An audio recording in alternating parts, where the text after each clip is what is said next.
सुनकर रोंगटे खड़े हो जाएंगे। गणेश भगवान का चमत्कार। धवला गांव महाराष्ट्र के सहमाद्री पर्वत की तलहटी में बसा एक छोटा सा गांव था। मिट्टी के घर, खेतों की हरियाली और हर मोड़ पर मंदिरों की घंटियों की मधुर ध्वनि। यह गांव मानो खुद में एक देवभूमि था। इसी गांव में एक बूढ़ी विधवा महिला रहती थी, शारदा माँ। उसका एकमात्र बेटा राघव, जो गांव में बढ़ई का काम करता था, 2 साल पहले एक दुर्घटना में चल बसा। उसके जाने के बाद शारदा माँ का जीवन जैसे थमसा गया। वो अब अकेली एक झोपड़ी में रहती थी। खाने को कुछ नहीं, पहनने को फटे पुराने कपड़े और कमजोर शरीर, पर आंखों में एक आस थी, गणपति बाप्पा मेरी रक्षा जरूर करेंगे। हर सुबह उठकर वह पास के पुराने टूटे फूटे मंदिर में जाती थी, जहाँ एक प्राचीन गणेश मूर्ति विराजमान थी।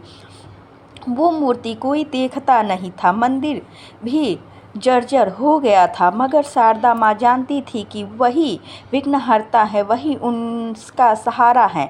बाप्पा, तुम मुझसे कुछ मत मांग, बस मेरे प्राण निकाल लेने से पहले एक बार मुस्कुरा दी। ये प्रार्थना वो हर दिन करती। लेकिन गांव में सब कुछ शांत नहीं था। गांव के किनारे रहने वाला भैरवनाथ एक भयावर तांत्रिक था। वो देवी देवताओं को नहीं मानता था, सिर्फ अपनी शक्ति और तंत्र के बल पर लोगों को डराता था। कई लोग ने उसकी तांत्रिक विद्याओं से परेशान होकर गांव छोड़ दिया था। भैरवनाथ की नज़र शारदा माँ की झोपड़ी पर थी। वो जानता था कि शारदा की झोपड़ी उसी भूमि पर है जहाँ विनायक ऊर्जा केंद्र है, एक दिव्य स्थान जहां सच्चे भक्त की पुकार पर गणेश स्वयं प्रकट हो सकते हैं। अगर इस बुढ़िया को हटाऊं और उस जमीन पर तंत्र साधना करूं तो अमरता मिल सकती है, भैरवनाथ सोचता। और फिर एक रात उसने अपने शिष्य को भेजा। वो झोपड़ी के चारों ओर नींबू राख हड्डियों से तंत्र का घेरा बनाता है। सुबह उठकर शारदा माँ देखती है झोपड़ी के बाहर राख की रेखाएं, मुर्गी के पंख और अशुभ प्रतीक। एक ठंडी हवा उसके शरीर को कंपा देती है। हे बाप्पा, आज कोई विघ्न भेजा गया है, अब तू ही रक्षा कर, कहकर वह फिर गणेश मंदिर जाती और रो रो कर प्रार्थना करती है। गांव में सब गणेश चतुर्थी का माहौल बनने लगा था। लोग अपने घेरों में गणपति की मूर्तियां ला रहे थे। ढोल तारों की आवाजें, रंगोली और भक्ति का माहौल। पर शारदा माँ के लिए सब फीका था। उसके पास मूर्ति लाने तक के पैसे नहीं थे, लेकिन उसने ठान लिया, बिना बाप्पा के मैं ये पर्व नहीं मनाऊंगी। उसी रात जब वो मंदिर में रो रही थी, तभी अचानक एक चमत्कार प्रकाश उसकी आंखों के सामने आया। गणेश जी की मूर्ति से एक तेज गुलाबी प्रकाश फूटता है।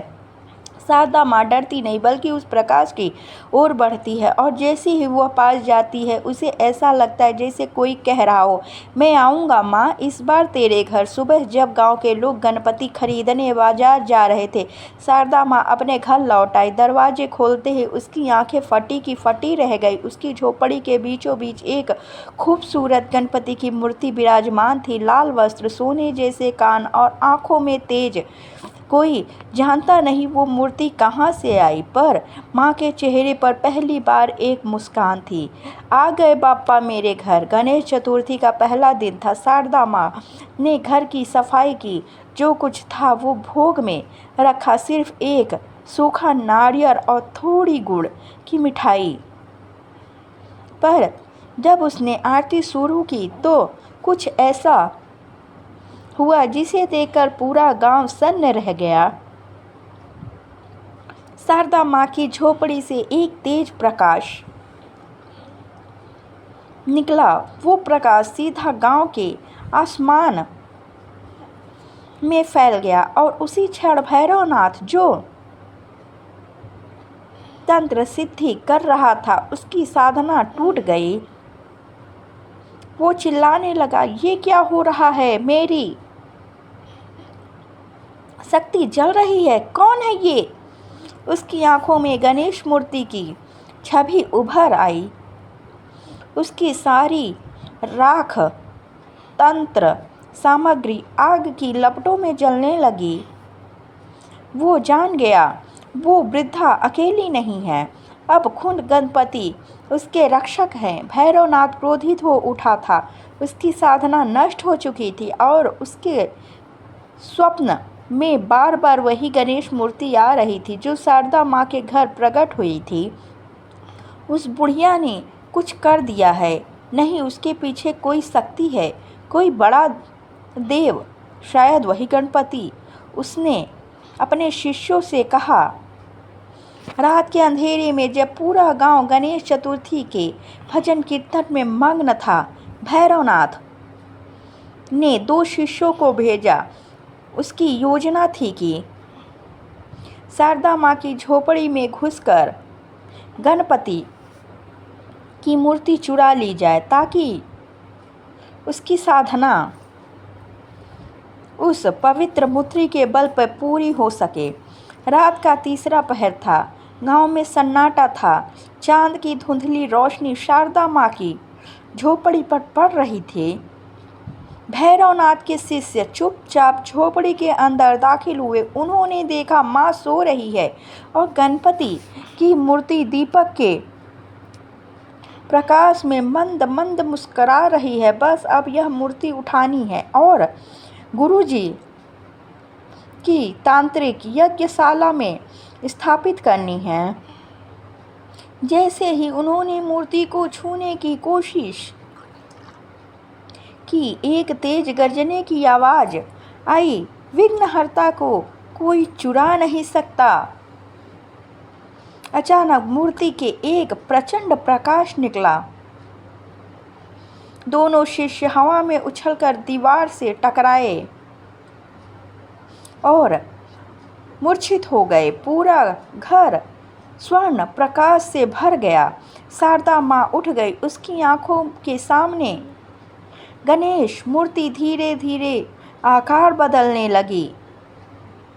अब मूर्ति नहीं, स्वयं गणपति बाप्पा अपने सिंहासन पर विराजमान थे। 4 भुजाएं, मोदक, अंकुश, पाश और आशीर्वाद मुद्रा में उनका हाथ। सुबह गांव वालों ने शोर सुना। शारदा माँ के घर के रोशनी की लहर उठ रही थी। सब दौड़े। वो पहुँचे तो देखा शारदा माँ ध्यान मग्न अवस्था में है और उनकी झोपड़ी की दीवारों पर गणपति मंत्र स्वयं उकेरे जा चुके हैं। वहीं दूर एक कोने में वो दोनों शिष्य कांपते हुए बैठे थे। उनके मुंह से बार बार बस यही निकला, माफ़ कर दो बाप्पा, हमने अपमान किया था। हमें नहीं पता था कि आप स्वयं वहाँ विराजते हैं। वो उधर भैरवनाथ को जैसे पागलपन घेरने लगा था। उसका शरीर कांप रहा था। चेहरा नीला पड़ चुका था और उसकी आंखें लाल। मैंने देवता से युद्ध कर लिया, अब मुझे कुछ नहीं बचा सकता। वो गांव की ओर दौड़ा और शारदा माँ के घर के सामने घुटनों पर गिर गया। हे गणपति, माफ़ कर दो, मैं अंधा था, मोह में डूबा, अब बस एक क्षमा चाहिए। गणपति की मूर्ति फिर से चमकी और एक दिव्य आवाज़ आई, जो तुझे नहीं मिला शक्ति से, वो आज तू पाएगा भक्ति से। शरण में आया है, तेरा उद्धार होगा। उसी क्षण भैरवनाथ जमीन पर गिरा और उसकी तंत्र शक्तियाँ जलकर राख हो गई। जो एक साधारण व्यक्ति बन गया, अब वो बाप्पा का भक्त था। शारदा माँ की झोपड़ी अब तीर्थ स्थान बन गई। लोग दूर दूर से दर्शन करने आने लगे। किसी की आंखों की रोशनी वापस आ गई, किसी के घर का बिछड़ा बेटा लौट आया, किसी की निसंतान को संतान सुख मिला। पर माँ वैसी की वैसी ही रही। सादा जीवन, गहरी भक्ति। मैंने कुछ नहीं किया, सब बाप्पा ने किया।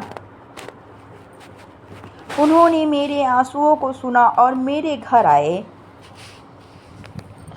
गांव के प्रधान ने उस प्राचीन टूटे हुए मंदिर को फिर से बनवाया और उसे नाम दिया